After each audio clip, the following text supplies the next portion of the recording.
organizing members for this conference to invite me here. I really enjoyed this conference. It has such high quality presentations and very high quality organization. I've learned a lot. So, and today I'll continue this revisionist against versus traditionalist view of talking about what is vision. So I'm, from the title you can see, perhaps I'm on a revisionist, I'm trying to talk about a revisionist story. So maybe I should do it this way. Anyway, vision, of course, this is the brain. We're going from retina to peripheral cortex to the whole cortex, including the non-visual and visual areas. And a new path to understanding vision is, what do you mean by new path? What is the old path, right? So let's first of all review what is the traditional path. Traditional paths to understanding vision, one of those we're familiar with is we label it as low level to mid level and high level. Why do we, what's wrong with this? First of all, it's not falsifiable because everything could be said as low level, mid level, or high level. More precisely, it's not precise enough to guide us as to how to study vision. Yeah? And so to make it falsifiable and more precise, you can put yourself on the spot, and that's what's done by David Ma. He says, put vision into these three stages: primal sketch, 2.5D sketch, and 3D model. That's another way of saying it. Now you can say whether he is right or he is wrong. And that's falsifiable and more precise to guide us. So now with this, why do we need a new path? And so, first of all, I would say there's something perhaps missing in this David Ma's approach, but nevertheless, it will become clear later. Nevertheless, I still like to adopt the three levels of analysis that he advocated: the computational level, algorithmic level, and the implementation level, and I'll point it out as I go along. Yeah? So, to present this, first of all, because this is from the perspective of a primary visual cortex, I like to talk about what is the functional role of the primary visual cortex to motivate this new path of understanding vision. Because it's in light of this understanding, we should think by vision is really a different story. Perhaps we should think vision in a different way. That's the motivation reason for the new path. And then, why is new path any good compared to the old path? And this we do not know. So, because this is only the beginning part of it, so we can only say the first example. The first example motivated in this new path. Can we answer some question that hasn't been answered or was difficult to answer or wasn't even asked? That question wasn't even asked because there wasn't this new way of thinking. Yeah? So that's the first example. So that's the outline of my talk. Let's start with the primary visual cortex. Primary visual cortex is our old friend. We have lots of work in textbooks. So in physiological work, you put electrodes into the brain and try to put things on the screen to see what activates the neurons. And so starting with the retina, we already know that what activates the neurons are center surround features, a dot in the background. So a black dot in a white background, red dot in a green background, and so on, tiling the whole visual field. And following this tradition of finding feature detectors, so the feature directly in the retina is a detector for dots, you find in primary visual cortex, the neurons are actually now detecting the bars. You can imagine bars are just two dots forming a bar, a small bar segment. Could be vertical bar, horizontal bar, red bar, black bar, and so on, and even moving bars, moving to the right rather than versus moving to the left, and so on. And notice that this work is more or less largely achieved within 10 years. So that's really very impressive. And after that, of course, a lot of work followed, continue with V1 and VR, V2, V3, and so on, and theoretical frameworks in ways of understanding. And then many 10 years have passed, and almost 40, 50 years later, we start to wonder, do we really understand V1? And do we really know what's the early visual system doing? And so that's kind of puzzling, yeah? And 50 years after, the reason people ask this question is because if you're trying to predict V1 neural responses using these standard models of feature detectors, whether it's linear filtering combined with rectification and squaring and normalization, you can only account for about up to 35% of the neural responses variances. So therefore, something is wrong. And 50 years after the 1962 paper by Hugo Wiesel, there's a celebration. In this celebration, David Huber was asked, what do you feel are the next big question in the field? And he answered, we have some ideas for the retina, the lateral genicular body, and the primary visual cortex. But that's about it. I guess this is a bit too extreme, but perhaps he meant that the progress in extrastriate visual cortex has not been as big as in the primary visual cortex. So as a computational person, you should ask why? Why is this? Maybe we have been asking the wrong question. What's going on? So one question we could ask is a lack of understanding of V1 hindering our progress beyond V1? Yeah. So what do you mean by understanding of V1?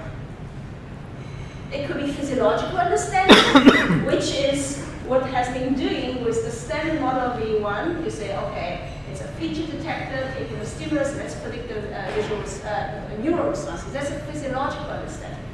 Another way of understanding is what is the function of V1. So for instance, we talk about what is the function of hippocampus. Well, hippocampus is for memory. Do we have such a sentence for V1? V1 is for, yeah? And so we need to say, what is the functional role of V1? So let's then think about function in vision. What is vision? Okay. And so to do that, let me start with the information bottlenecks in the visual pathway. So in the retina, we have more than 100 million or 1,000, actually 1 million, 10 million of receptors. And each receptor has such a signal-to-noise ratio that you can see how much information content is there. So each image is about 10 million pixels, and you have about 25 images per second. How much information content is that? It's about 25 megabytes per second.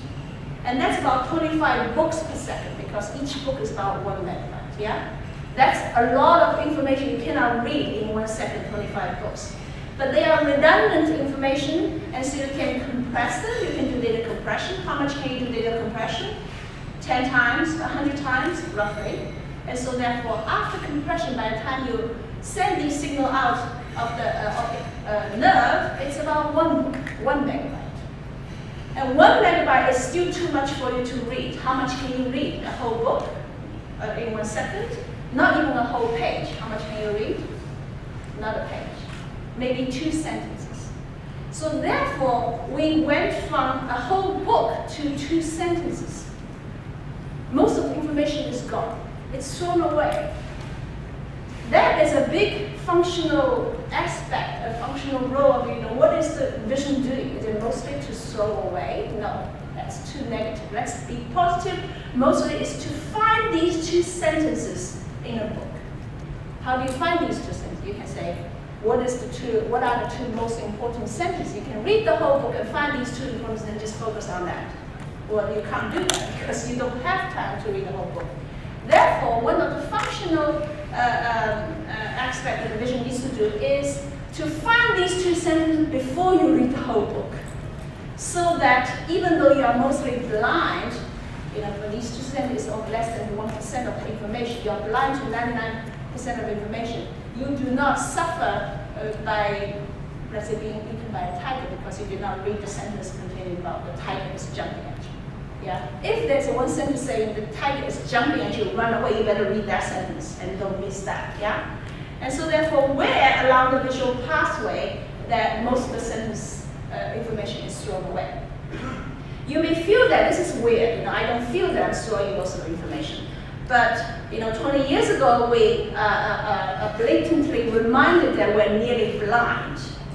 If you did not throw these sentences away, you would be able to see the difference between these two images, right? Because you could not see the difference, there's an airplane in this image, but no airplane in that image. It's a very big difference. We are indeed nearly blind, but nevertheless we survive. Therefore, we have a great ability to find the most important two sentences in the book. How do we find them? We find them by moving our eyes. So we move our eyes 3 times a second. So we can move our eye to this spot in the visual field and read, okay, this is David, and that's John or something like that. We move our eyes from one spot to another. Whatever we do not pick, we don't see, or we don't see very well. And that's, you can say, vision is looking and seeing. So looking is to select these two sentences, and seeing is after you select these two sentences, you read what do they say. So you can see it this way. Then immediately you can ask, let's look a bit more. So how do you select these two sentences? They're roughly speaking top-down way and bottom-up way of selecting. So top-down way is task-dependent. For instance, if you have this image and I give you a task to find the uniquely oriented bar, top-down way will make you select this particular unique oriented bar. This cursor is now moving around. However, I don't have to point out to you, all of you see the red bar, right? Even though most of you probably didn't see the airplane engine, somehow this red bar is like these two sentences, grabs your attention and your eye look at it. And so the bottom-up way is to make you look at this red bar often before you even go into the top-down way to look at the uniquely oriented bar. And so therefore this bottom-up selection is actually quite dominant to a zero-order approximation. If you allow me, I'll just look at this bottom-up selection first. Then you can ask yourself where in the brain is doing this bottom-up way of selecting these two most important sentences. Yeah? And people may think it's frontal and parietal, and that's indeed the way traditionally thought. And there's good reason to think that, because frontal area is associated with very clever, intelligent processing of brain, and since it's such a clever, tricky task to find these two sentences, it must be the frontal. And also, another way of arguing for that's the frontal is anything can grab your attention. Not only because it has a unique color, things that has a unique orientation also grabs your attention. Things that's the only moving thing among static things also grabs your attention. So we call that these are salient. These are salient locations to grab your attention, make your eye look at it, to select, to look at it. Yeah. And so therefore, saliency is general purpose. It's regardless of particular feature, whether it's color, orientation, motion, or whether it's red color. If it's general purpose, then perhaps it's not lower visual areas. You need to find an area in the brain, you have a spatial map of the visual field, and they say look here versus looking there. So it has a spatial map, but no visual features. So parietal cortex, frontal areas satisfy these criteria, but in V1, all the neurons have special purpose. One neuron is for this orientation, one neuron from that orientation, so therefore it's not V1. Yeah? And so that's the traditional way of thinking. However, you can imagine I'm going to advocate something different, so I like to propose that actually the primary visual cortex is doing that. So in particular, this is the idea is the retina input comes in and builds a saliency map. So far, this is a psychological concept that's already been there for several decades, but where in the brain is building the saliency map? So my hypothesis is, say, this saliency map is the firing rate map in V1. V1 has a retinotopic map, yeah? And so the neurons responding to this vertical bar, for instance, will be more activated. Neuron responding to this vertical bar will be more activated versus neuron responding to the horizontal bar. If you have that map, this map can then be read by downstream area, which is the superior precursor, which is monosynaptically connected with V1, can read out the saliency map and move your eyes. So anatomically readout pathway is there. And then you can say, what is the algorithm? I'm going to say that next. So far it's a computational idea that this saliency map is equal to V1. So this is the behavioral aspect, this is the physiological aspect, and put an equal sign. That's a computational idea. And in fact, it includes implementational detail. So implementation-wise, it's by the neuron's firing rate. The firing rate is saliency. And it's read out by the superior cortex. And then you can also have, because at this particular location, there's many neurons whose specific field may occupy this particular location. In this particular visual input, this neuron signaling this saliency could be a neuron tuned to vertical. For this particular input next, there's another neuron that's signaling, that's tuned to red color, and for the bottom one, there's another neuron that's signaling movement to the right. So the neuron that's signaling saliency could be anybody. It could be any neuron. And so the idea is the neural activities are universal currency to bid for selection, regardless of whether this neuron is signaling this particular feature, that particular feature. So with this metaphor, I like to put this to let us think outside the box of the traditional way of thinking, as if neuron has to be untuned to features to signal saliency. In particular, we have this auction shop, where it has a slogan that says, attention auction. That means my eye movement to where to go is being auctioned. Yeah? No discrimination between your feature preferences, only spikes count. And so you can have this auctioneer who may be a superior correctness and says, oh, I just count money. I'm feature blind anyway. And there's 3 feature neurons coming in. One is tuned to red color, one is tuned to rightward motion, one is tuned to particular tilt. Each paying particular bidding money, and the highest bid neuron is then winning the bid. And the auctioneer will say, okay, you win the bid, and what's your listed field? And here's your listed field. Then I send my eye movement towards your listed field location. That is the algorithm. That is the implementation of this selection. Yeah. And then you can ask, what is the algorithm to make that neuron fire more than other neuron? For instance, after all, this particular vertical bar does not seem to be brighter looking or more contrast looking than the horizontal bar. Why should it give higher responses? Right? And so the algorithm is done by this way. So you have this called iso-orientation suppression in the surround. People talk surround suppression, in this case, iso-orientation suppression. So this is a particular patch of V1. In it, these are color-coded preferred orientations of the underlying neurons, and laying superposed on it is a parameter cell whose cell body is in this blue patch. That means it's preferring vertical orientation, and it's sending exon parameters to other blue patches, which could be outside the hypercolor of this neuron. And so therefore, it's linking to neurons whose specific field is not really overlapping with its own. And it turns out that it's also linking to other blue patches. That means linking to neurons preferring the same orientation or similar orientation itself. So therefore, if one neuron is preferring vertical orientation, another neuron is preferring vertical orientation nearby, they interact with each other. And this particular interaction is mutual suppression dominantly. So we call it iso-feature suppression. In this particular case, iso-orientation suppression. So therefore, for these horizontal bars, they are activating neurons tuned to horizontal orientation. If they suppress each other, their activities will be suppressed. And this vertical bar is activating a vertically tuned neuron, and other vertically tuned neurons nearby are not being activated by visual inputs, so they don't suppress this particular neuron. So therefore, this response really is the non-suppressed response. And that's the algorithm to make this uniquely oriented bar firing more, therefore it's more salient by the hypothesis, and therefore should attract attention. If you keep the electrode measuring from this neuron responding to this vertical bar and change the bars outside of the field from horizontal to vertical, suddenly this neuron is responding lower. And this can be lower up to 80%. So it's not a small approximation.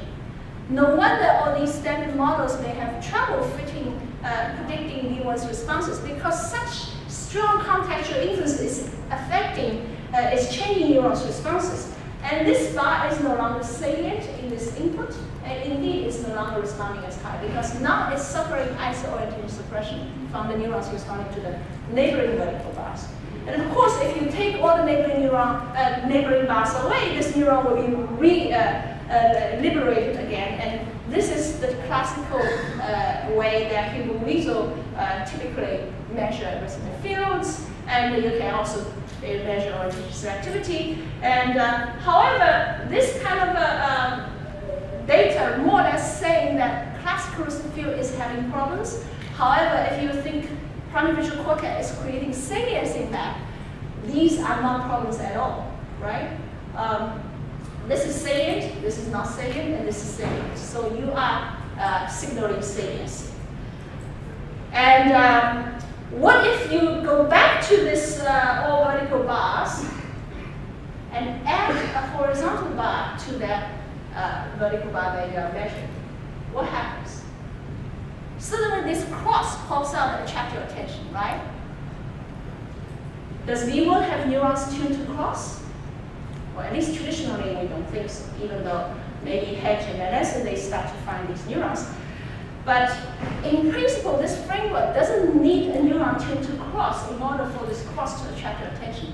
All it requires is another neuron tuned to horizontal now suddenly being activated, add to it, and this horizontal bar is activating the horizontal tuned neuron that's escaping iso-orientation suppression, therefore attracting your attention to that location. That's how it works, yeah? Therefore, in principle, even though V1 neurons are not tuned to any complex features like faces and crosses or whatever, they in principle can attract your attention regardless, yeah? In principle. And of course, this iso-orientation suppression also applies, can be generalized to iso-color suppression. That means neuron tuned to same color suppress each other. Neuron tuned to similar motion direction suppress each other. Therefore, if you have a unique color, you also pop out. If you have unique motion, you also pop out. And all these iso-feature suppressions have been observed. And from this, we can then predict something. So any theoretical proposal, you not only can explain past data, can we predict something? And there's a surprising prediction that comes out of it. A surprising prediction is there's an invisible feature that will attract your attention. What is that invisible feature? If we generalize for this, you have iso-orientation suppression, that's called orientation feature, color feature, and motion feature. What is another feature in V1?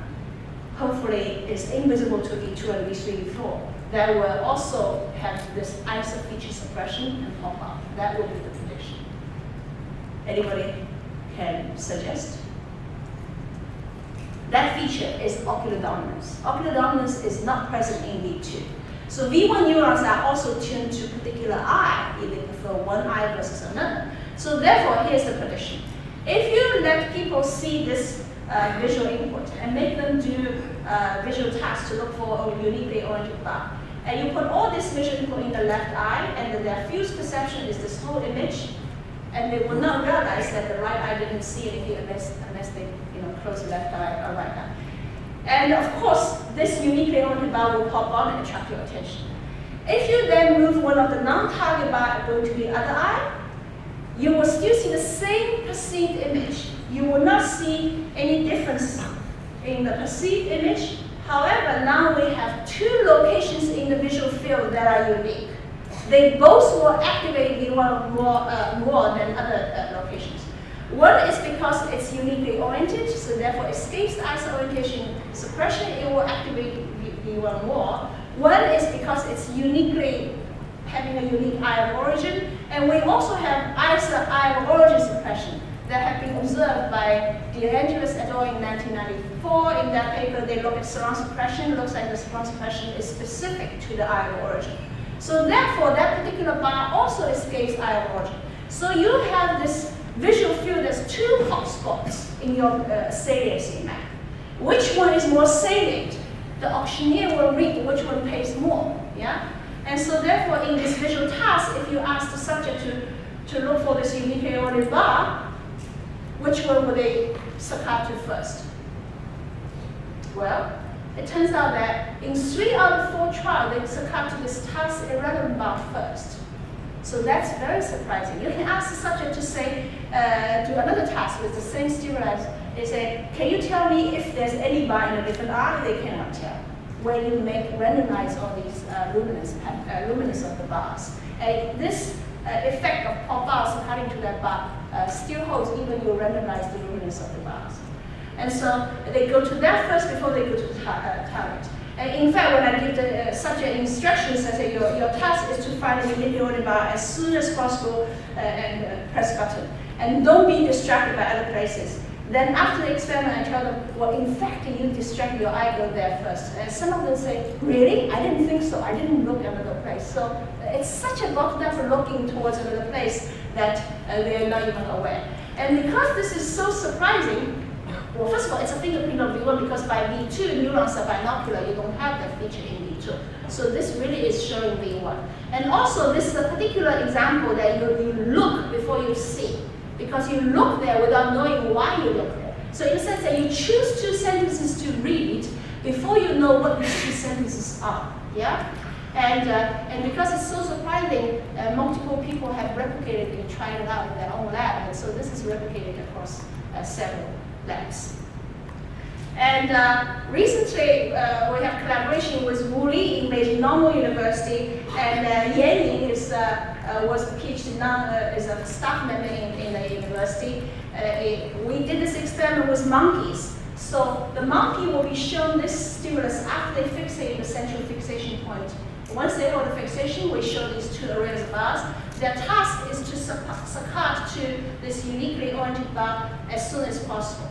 Let's say you're measuring for this uniquely oriented bar. Of course, in different trials, this bar, uniquely oriented bar, could be within the restricted field you're measuring, could be not, it could be somewhere else, so it's all random. But let's just pick out the trials where the monkey actually just succumbs to this uniquely oriented bar. Sometimes the monkey can succumb fast, sometimes the monkey succumbs slow, sometimes the monkey fails to succumb, so there's different trials, even with the same visual input. And also, the visual responses from these neurons sometimes is higher response on their own because neuron response is stochastic.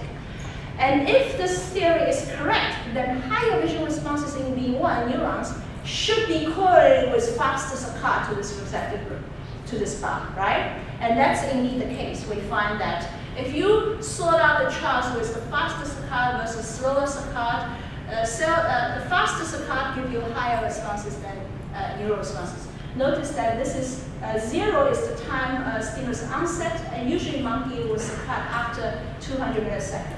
And so before that, the neural responses at the initial responses is like 40, 50 milliseconds. You already see the saliency signal. And because it's so fast, it's hard to say that it comes from any top-down influences. And following the tradition of my physics colleagues who often ask me, when in neuroscience or in biology you can do something as beautiful as in physics, where you can have a theoretical curve and the experimental curve fall exactly on top of each other without tuning any parameters. And well, let's try that. In fact, from this theory, I'm going to talk the details, we can actually arrive at a precise prediction of a curve of probability distribution of reaction times. And without a single parameter. And this is what we do. Prediction and predicted curve and the experimental measured curve fall on top of each other with statistical measure with p-value larger than 0.05. And this is not as precise as the physicist's curve over there, but we can make more progress, hopefully, in our field to catch up with physics. And another thing is this prediction of reaction time happens to be only hold if you only consider V1, because by V2 neurons are different. And if you include V1 in the process, it will predict that these curves should be different from each other. The fact that these curves are not different from each other implies V2 and extrastriate cortex above are not involved in the salient signal, in generating the salient signal. Okay, so this shows that primary visual cortex is doing attentional selection to choose these 2 sentences, choose where to look with your eyes. And because we are blind to most of the other visual field, in vision we throw away most of the things, in light of this V1's role, we really have to have a new way of thinking about vision. And so if we know now this bottleneck, information bottleneck, and the information starts to slow away, actually start to happen in V1. Then we really have to think about V3 and above, V2 and above differently.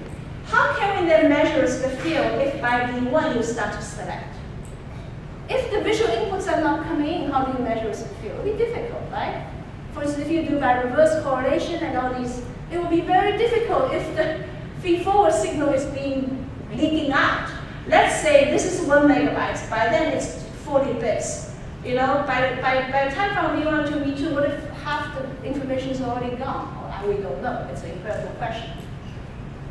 That will be difficult to measure as a field.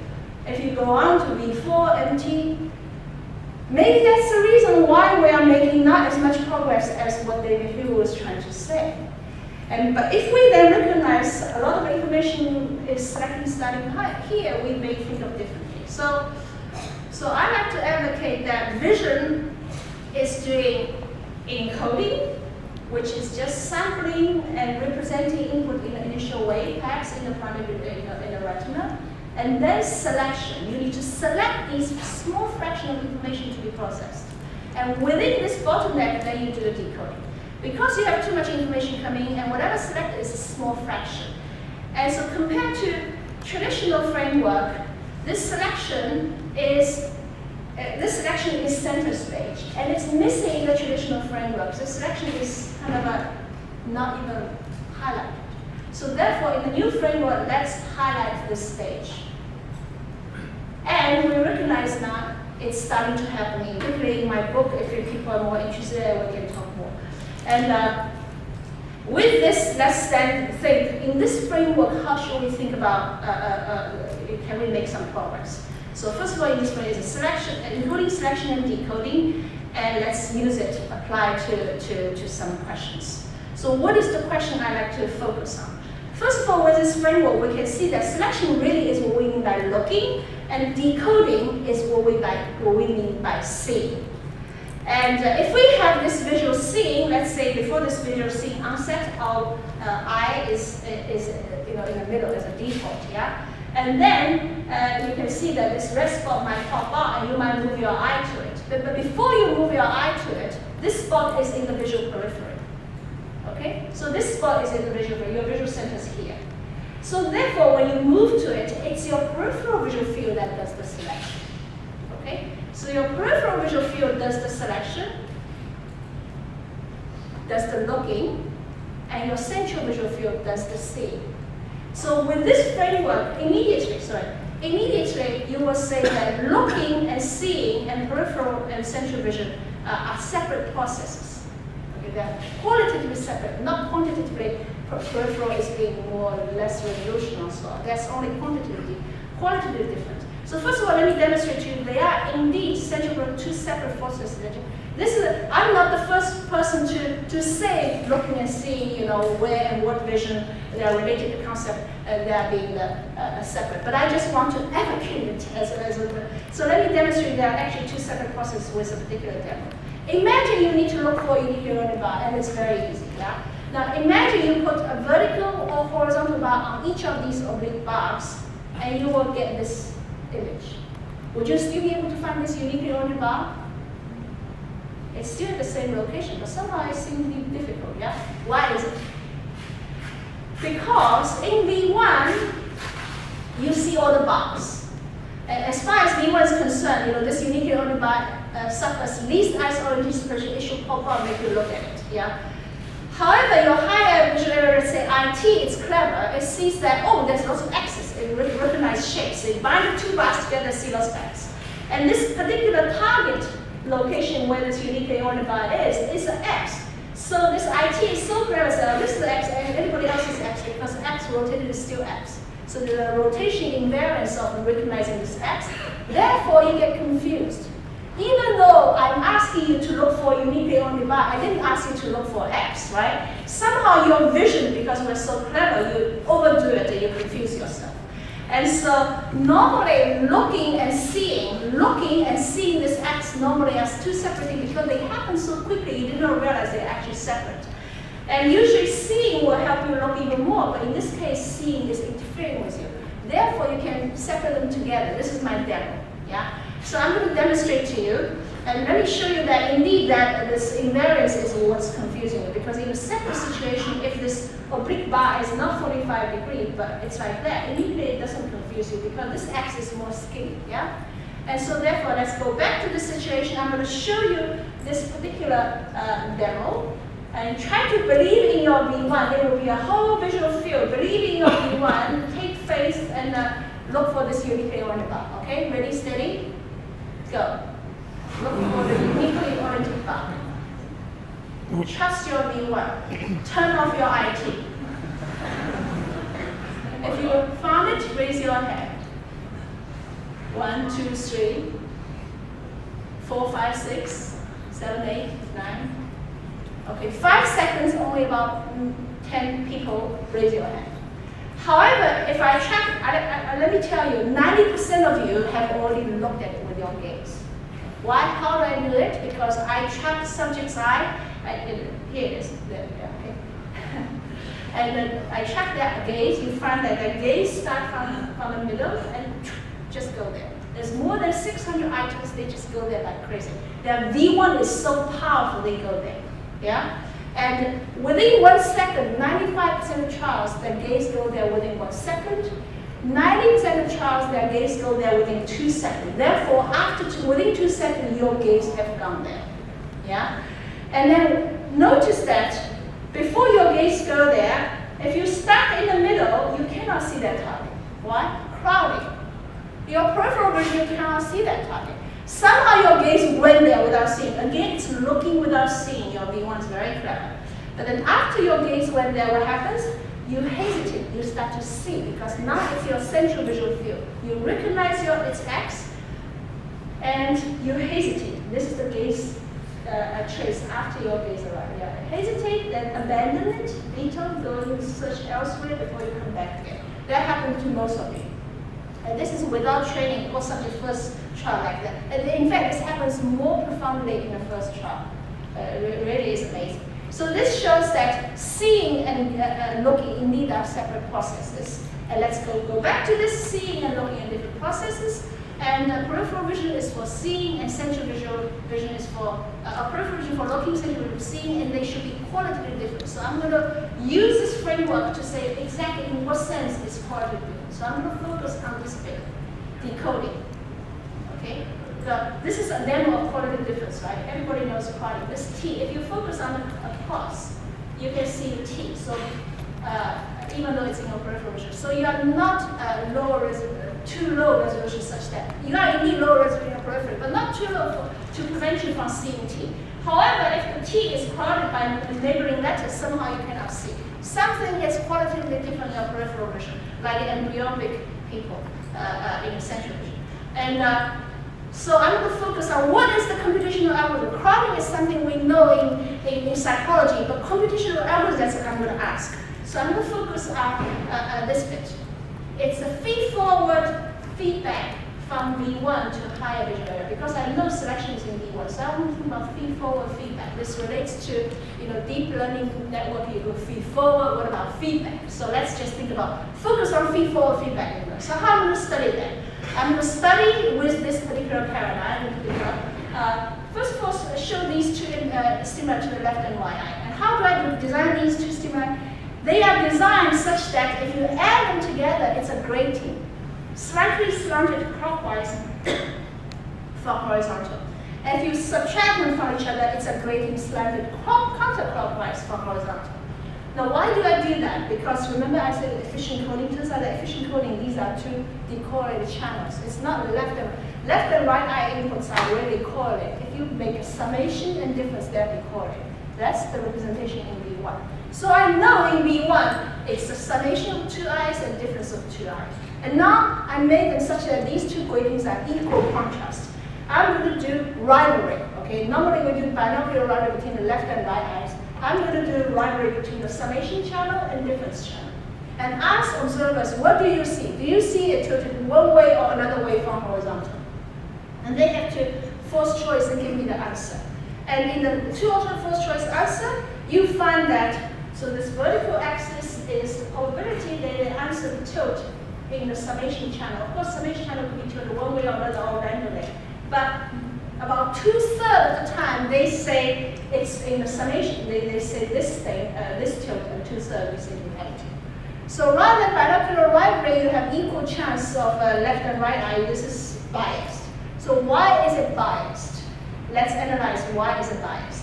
The reason is, you have this ambiguous signal. One is saying tilted one way, another saying tilted another. You feed forward to higher visual areas. And higher visual area is having conflicting signals. Let's say the higher visual area say, okay, if I listen to this guy shouting saying tilted clockwise, and the higher visual area will just start to reason. This is called model-based vision, Bayesian vision. I'm hand-waving talking about like a Bayesian monster trying to reason itself. Yeah. So if I perceive it, it is this particular tilt, then it is likely that if it's prior, I expect that this particular tilt is shown to my left eye and to my right eye. This is for my visual experience, yeah? And therefore, it will be, because it's so ambiguous, another guy is shouting something else, so it will be best for me to go back to check in my retina, left, right, and right retina. However, I cannot go back all the way to the retina. Well, as best I can go to the primary visual cortex. So if you want to check, you better check with ocular summation, because they represent the summation of the left and right. Okay? So then you feedback, you check. You say, oh, is that really what you say? Yes, indeed, it's that tilt. Therefore, feedback, and you verify your input. This is called analysis by synthesis, computationally. Okay? And then you check, okay, great, this hypothesis is verified. How about the alternative hypothesis saying that's tilt the other way? Then this Bayesian monster will again reason for the same reason. Well, I need to check with the ocular summation channel, and when I check with it and say, gosh, my V1 says it's not that way, and therefore this is vetoed. So originally two equal voice shouting, one is that get louder, the other is get suppressed down. So this is called analysis by synthesis, and it's actually not quite predictive coding. Okay, so some people may want to say, but it's actually when you say something ambiguous, feedback usually is used in ambiguous vision. We know feed forward can do very well if the signal knows it very well. And this is, I call it the framework of a feed forward, feedback, verify, and reweight. You have two hypotheses, then you reweight them with the verification. Okay, and therefore this is why the hypothesis in the ocular summation channel is weighted higher, it's biased. Interestingly, if you're doing a periphery, there's no bias. This blue data bar is 50-50. So therefore, if you put this stimulus in the peripheral visual field, it equally says either one or another. Then this is not because in peripheral vision we cannot see, because we did control experiment when it's not ambiguous and peripheral vision can be 100% correct one way or another. So it's not because that you cannot see. So then why is it? Then the hypothesis is, well, the peripheral vision probably doesn't have feedback, or feedback is weaker, because this bias is because of your feedback and verification process. If you cannot feedback, you cannot verify, therefore you rely on feed forward. And that's the hypothesis. And this hypothesis, you can kind of try to test it a little bit. For instance, what if you present, because the original data I told you was presentation in 100 milliseconds. If you present longer, you will give feedback more time to act, right? If you present shorter, 50 milliseconds, then feedback will be having less time to act. And indeed, in central vision, the longer you present, the more time for feedback, it does better. Yeah? And so that it will not does better. It then has more bias. It more and more favors the summation. But in the peripheral vision, it doesn't happen this way. So they're qualitatively different. And so this is one particular support, but it's not the final story. Can you predict something else? So let's now predict something to test it into experiment. So propose that top-down feedback to V1 is weaker or excellent in peripheral vision for analysis by synthesis. And let's test it on depth perception. And so the depth perception, we're going to use a paradigm inspired by Dr. Fujiya's lab, Dewey et al., where you can have this random dot stereogram correlated with this random dot stereogram is such that the green circle is not part of the stimulus. It's just, let me show you, that's what it is. Its green circle is having something, central disk, which is in front or behind the surrounding ring. Yeah? And so therefore, subject can be asked, whether the central disk is in front or behind the surrounding ring, and they can do this very well when they fuse the two eyes. And this is when each dot, the central disk is such that one eye, the surrounding disk in the two eyes exactly is in this left eye image, this is right eye image. But the central disk in the two eyes slightly shifted, so having this disparity. And you can also do another kind of stimulus where the central disk for each black dot is actually corresponding to the white dot, vice versa. So therefore, the central disk is actually anti-correlated. The surrounding ring is still fully 100% correlated. Okay, and interestingly, in V1, you find that neurons responding to both these kind of input and that kind of input. So let's say if you're measuring from V1 neurons the field, that means it prefers one particular disparity, let's say 0.1 degree disparity, which is corresponding to, I guess, far disparity. Okay, and however, if you still make these central disk dots anti-correlated, continue measure from this neuron, you find this neuron's tuning curve is reversed, the opposite tuning curve of the correlated.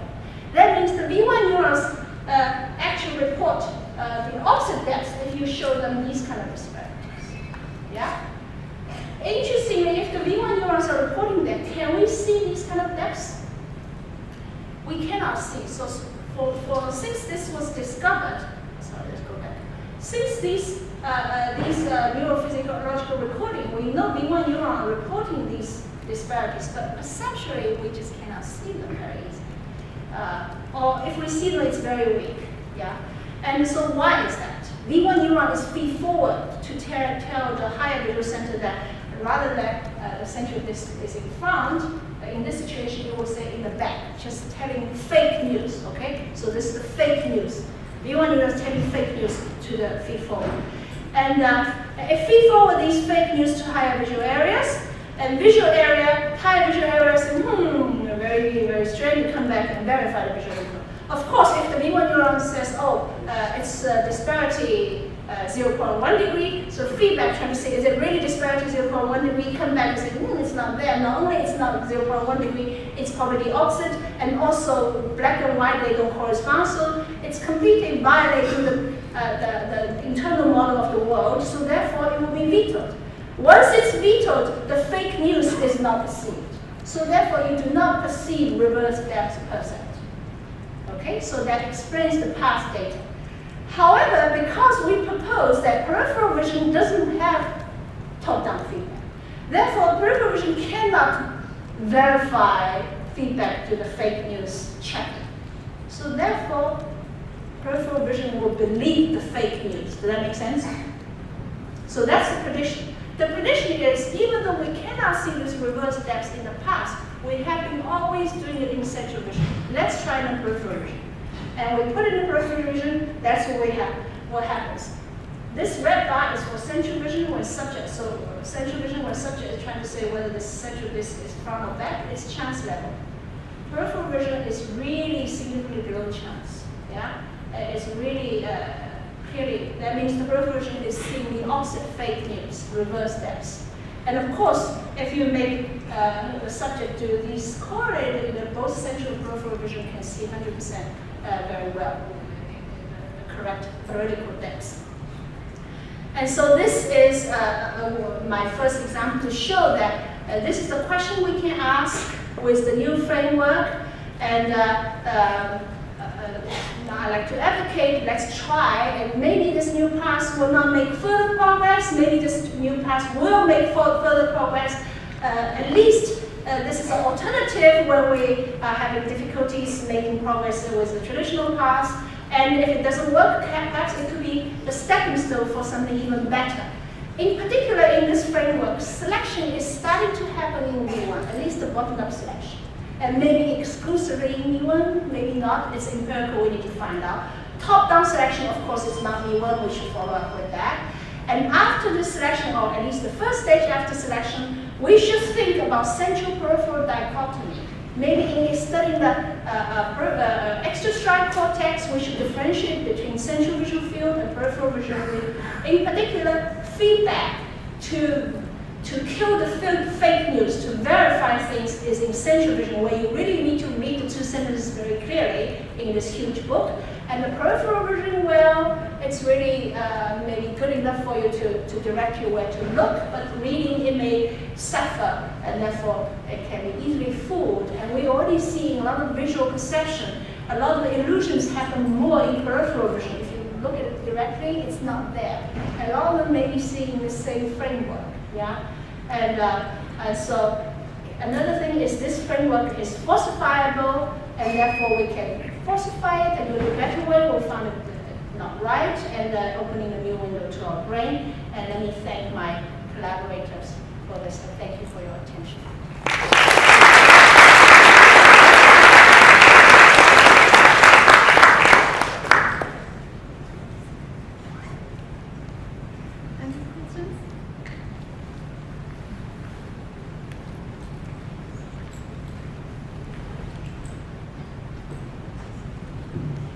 So your observation that reverse depth is stronger for peripheral vision than for central vision is very interesting. Thank you. But I suggest another interpretation of this result, that is without invoking feedback story, just peripheral vision may not employ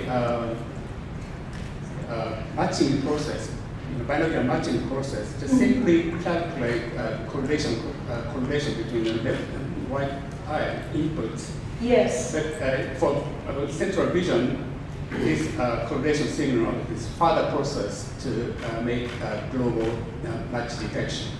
Yes. So this also can explain that why the reverse depth is stronger for peripheral vision than for in fact, I think we agree with each other in the sense that, yeah, central vision is further processed, and peripheral vision only does this, reverse correlation. Does this correlation? Yeah, this correlation is the feed-forward signal sent by V1. Okay, indeed, it's there, both central vision and peripheral vision. But central vision does more, and so I then articulate a bit more in saying, in what sense it does more? It's the feedback. And you are saying it does more, it does more, and you may not have articulated in what sense it does more. Yeah, so therefore we are actually in agreement with each other. Okay. Yeah. So actually two comments. The first one is kind of related to what Ichiro was saying, and it's another way of framing the difference between central and peripheral fields, which is that, and my framework here is to think about second-order visual phenomena of a variety of kinds. So one of the things that's very clear is that if you look at second-order perception of texture or of motion or a variety of things, that is to say, vision defined by statistical differences rather than by luminance differences, then your performance on the tasks requiring second-order discrimination falls off very quickly away from the fovea.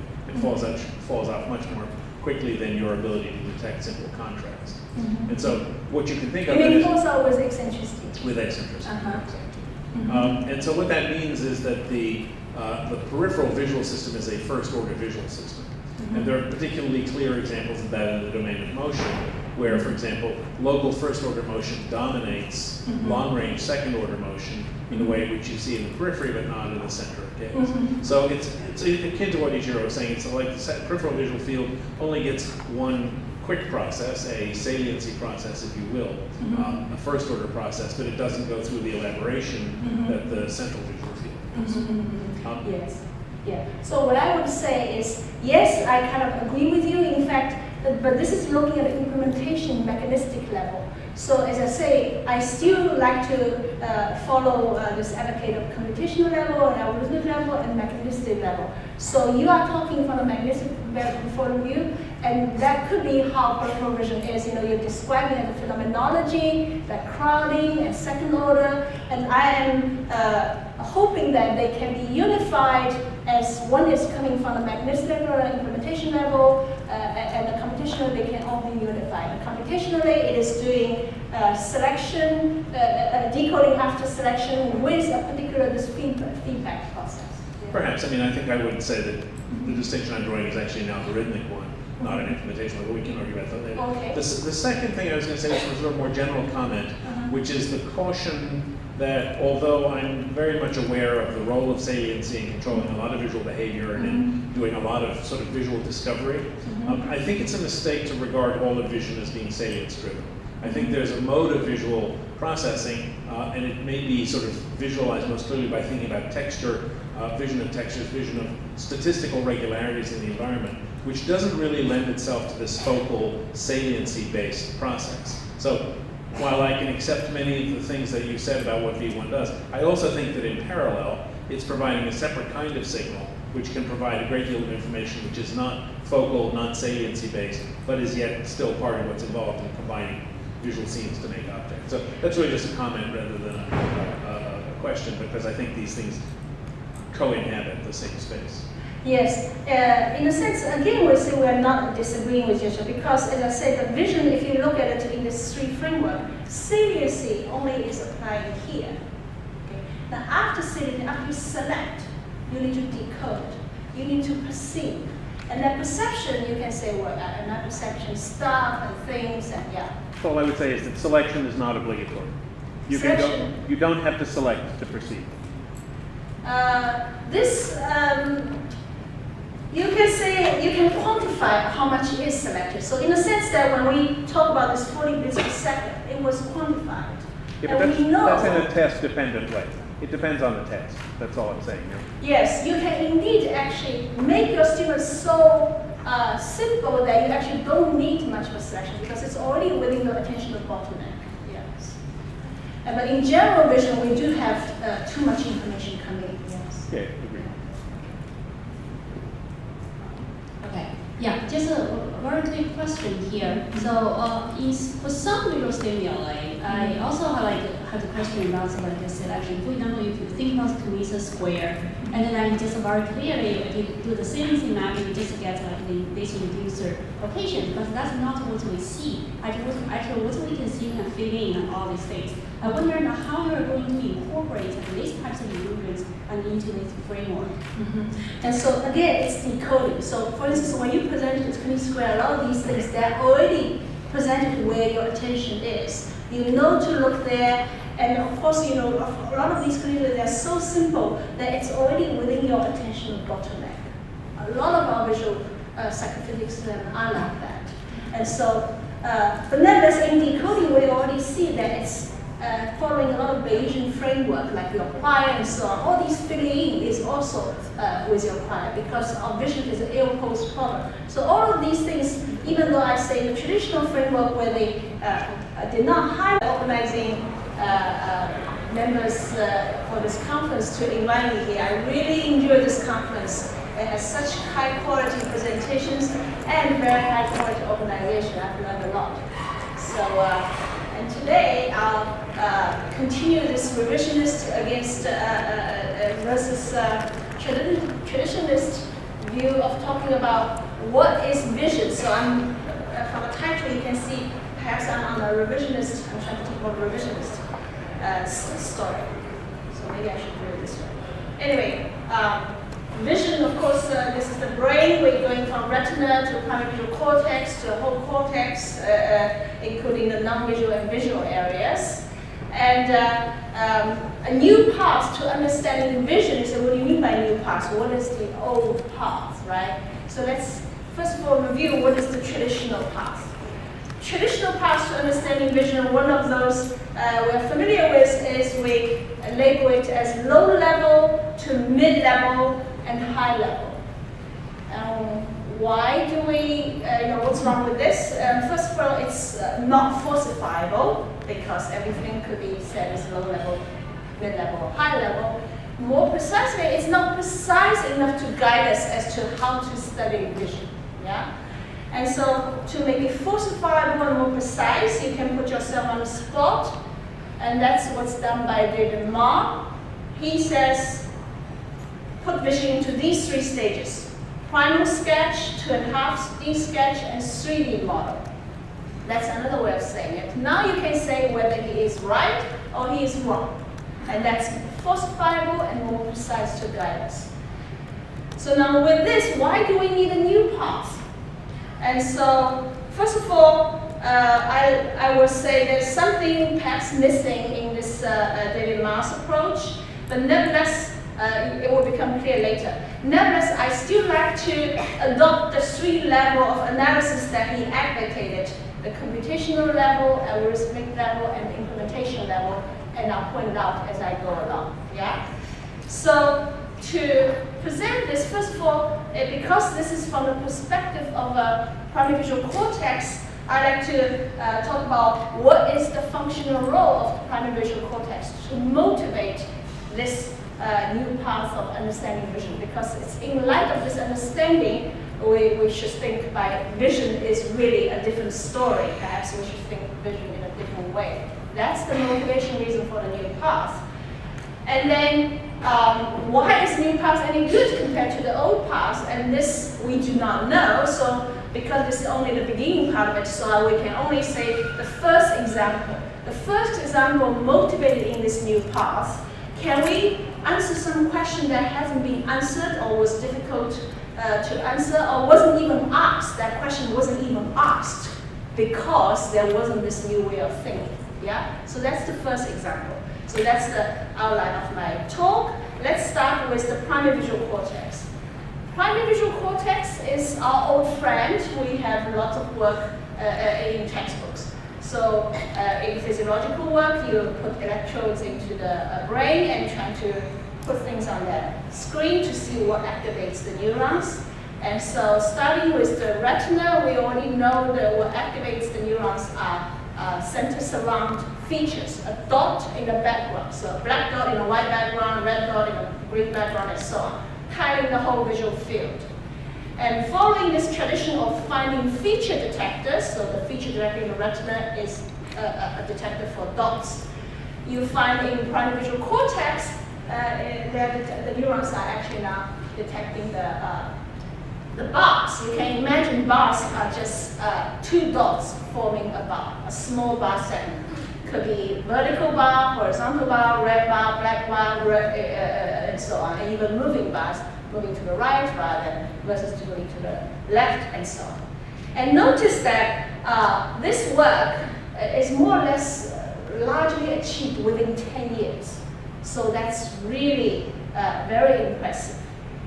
And after that, of course, a lot of work followed, continue with V1 and VR, V2, V3, and so on, and theoretical frameworks in ways of understanding. And then many 10 years have passed, and almost 40, 50 years later, we start to wonder, do we really understand V1?